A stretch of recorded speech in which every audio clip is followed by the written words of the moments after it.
जय जगन्नाथ दर्शक बंधु 2/1 अर्थात द्विजा नक्षत्र बा भरणी नक्षत्र और मेष राशि।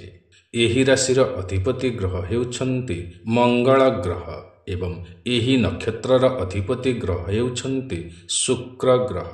एमाने चतुष्पदी होइथन्ति, पृथ्वी तत्वर अटन्ति। एमानंकर शुभ दिग हेउछि पूर्व दिग, दक्षिण दिग एवं अग्निकोण। एमानंकर शुभ देवता हेउछन्ति लक्ष्मी माता और जमराज। एमाने शुक्र महादशारे जन्म होइथन्ति बा एमानंकर जन्म समय को शुक्र महादशा किछि बाकी रहिथाए। एमाने मानव गण होइथन्ति। एमानंकर शुभ बार हेउछि शुक्रवार और गुरुवार। एमानंकर शुभ रंग हेउछि लाल रंग, गोलापी रंग, नारंगी रंग एवं एमानंकर शुभ संख्या हेउछि 3 और 9। एमानंकर शुभ अक्षर हेउछि ल बा एल। एही राशिर व्यक्ति माने अतृप्त इच्छार अधिकारी होइथन्ति। एमाने इंद्रिय सुख बहुमात्रा रे इच्छा करिथन्ति, अर्थात एमाने शारीरिक संपर्क को बहुत गुरुत्व देइथन्ति। एमाने सेवाकारी होइथन्ति। एमाने पराक्रमी होइथन्ति। अन्य मानंकर बा परिवारर भरण पोषणर दायित्व भल भाबरे पालन करिथन्ति। निजर इच्छा बा स्वप्न को पूर्ण करिवा पई एमाने बहु प्रकारर चेष्टा करिथन्ति। एमाने सफलता मध्य पाइथन्ति। एमाने भल नेतृत्व बा दायित्व बहन करि पारन्ति। एमाने अति दयालु होइथन्ति एवं उदार स्वभावर होइथन्ति। एणु एहार फायदा अनेक उठाइथन्ति। निज परिवार पाई एमाने सब किछि करि पारन्ति। निज परिवार को एमाने बहुत भल मध्य पाइथन्ति। एमाने निजे सजई हेबाकू बहुत भल पाइथन्ति एवं घर को मध्य भलरे सजाइबाकू पसंद करिथन्ति। घर को सजाइबा पई महंगारू महंगा द्रव्य किनिबाकू टिकिए भी पछान्ति नाही। एमाने सफा सुतुरा बा परिष्कार रहिबाकू पसंद करिथन्ति। एमाने प्राचीन और दुर्लभ कलाकृति द्वारा घर को सजाइबाकू बहुत भल पाइथन्ति। एमाने काहारी दुख देखिले एमानंकर मन व्याकुल होई उठे।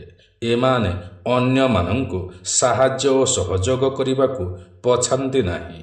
एमाने बहुत संवेदनशील होइथन्ति। जीवन रे एमानंकर जिए थरे किछि साहाय्य करिथिबो ताहाकू केबे भी एमाने भूलन्ति नाही एवं शत्रु को एमाने सहजरे छाड़न्ति नाही। एमाने समस्तंक सहित अति सहजरे मिसी जाआन्ति। समस्तंक सहित मिसिबाकू एमाने बहुत भल पाआन्ति। टंका किपरि रोजगार करिबा, केते ओ किपरि खर्च करिबा, केते ओ किपरि टंका संचय करिबा एथिरे एमानंकर गभीर ज्ञान रहिथाए। जेउ काम को थरे हाथ को नेइथान्ति ताहाकू न सारिबा पर्यंत एमाने विश्राम नियन्ति नाही। एमाने देखिबाकू बहुत सुंदर होइथान्ति और बहुत नम्र मध्य होइथान्ति। 33 वर्ष पर्यंत एमाने जीवन रे बहुत संघर्ष करिथान्ति। विवाह परे एमानंकर भाग्योदय होइथाए। सेवा भाव और भरण पोषण एमानंकर एहा एक भल गुण होइथाए। अन्य मानंकु साहाय्य करिबार मनोवृत्ति एमानंकर अधिक रहिथाए। एमाने छोट छोट काम को पसंद करन्ति नाही। एमाने सर्वदा किछि बड़ काम करिबार इच्छा रखिथान्ति।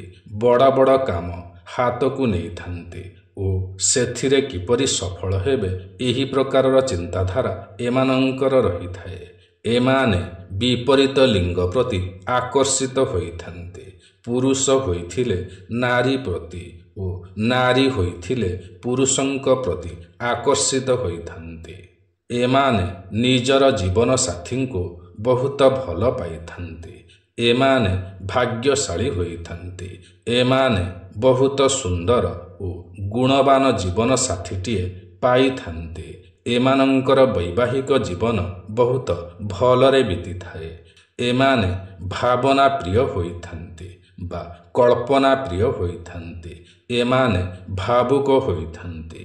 ଏମାନେ ସବୁ ପ୍ରକାରର ବିଦ୍ୟାରେ ପାରଙ୍ଗମ ହୋଇଥାନ୍ତି। କେଉଁଠି ଓ କିପରି ପୁଞ୍ଜିନିବେଶ କରିବେ ସେ କଥା ଏମାନଙ୍କୁ ବହୁତ ଜଣାଥାଏ। ଏମାନେ ବାଣିଜ୍ୟ ବ୍ୟବସାୟକୁ ବହୁତ ପସନ୍ଦ କରିଥାନ୍ତି। ଧନର ଅଭାବ ଏମାନଙ୍କ ପାଖରେ ବେଶୀ ରହିନଥାଏ। ଏମାନେ ଅଳ୍ପ ଧନରେ ଭଲ ବ୍ୟବସାୟ କରି ଉପରକୁ ଉଠିପାରନ୍ତି। ସେହି ଅର୍ଥ ରାଶିକୁ ଚାରିଗୁଣା କରିପାରନ୍ତି। ଏମାନେ କୁଳରକ୍ଷକ ହୋଇଥାନ୍ତି, କୁଳନାୟକ ହୋଇଥାନ୍ତି। ଏମାନେ କ୍ଷମାଶୀଳ ହୋଇଥାନ୍ତି, ଦୟାବନ୍ତ ହୋଇଥାନ୍ତି, ଧନବନ୍ତ ହୋଇଥାନ୍ତି, ଅତ୍ୟନ୍ତ ବୁଦ୍ଧିମାନ ଓ ଗୁଣବାନ ହୋଇଥାନ୍ତି। ଏମାନେ କୀର୍ତ୍ତିମାନ ହୋଇଥାନ୍ତି। ଏମାନଙ୍କର ଅଧିକ ସନ୍ତାନ ହୋଇଥାନ୍ତି।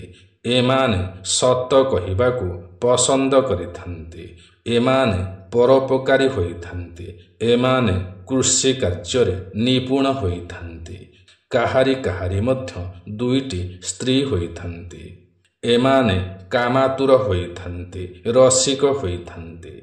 ତେବେ ପ୍ରିୟ ଦର୍ଶକ ବନ୍ଧୁ, ଏହା ତ ଥିଲା 2/1 ଦ୍ୱିଜା ନକ୍ଷତ୍ର ବା ଭରଣୀ ନକ୍ଷତ୍ର ଓ ମେଷ ରାଶି ବିଷୟରେ। ଆଜିର ଏହି କାର୍ଯ୍ୟକ୍ରମଟି ଆପଣଙ୍କୁ କିପରି ଲାଗିଲା ନିଶ୍ଚୟ କମେଣ୍ଟ କରି ଜଣାଇବେ। ଯଦି ଆଜିର ଏହି କାର୍ଯ୍ୟକ୍ରମଟି ଆପଣଙ୍କୁ ପସନ୍ଦ ଆସିଥାଏ ତେବେ ଗୋଟିଏ ଲାଇକ୍ ନିଶ୍ଚୟ କରିବେ।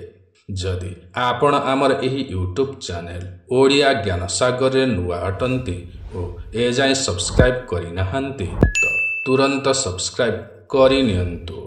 କାରଣ ଆମର ଏହି ୟୁଟ୍ୟୁବ୍ ଚ୍ୟାନେଲରେ ଏହିପରି ଅନେକ ଭଲ ଭଲ ଭିଡ଼ିଓମାନ ସର୍ବଦା ଅପଲୋଡ଼ କରାଯାଇଥାଏ, ଯାହାକି ଆପଣଙ୍କର ଜ୍ଞାନର ସୀମାକୁ ବଢ଼ାଇଥାଏ।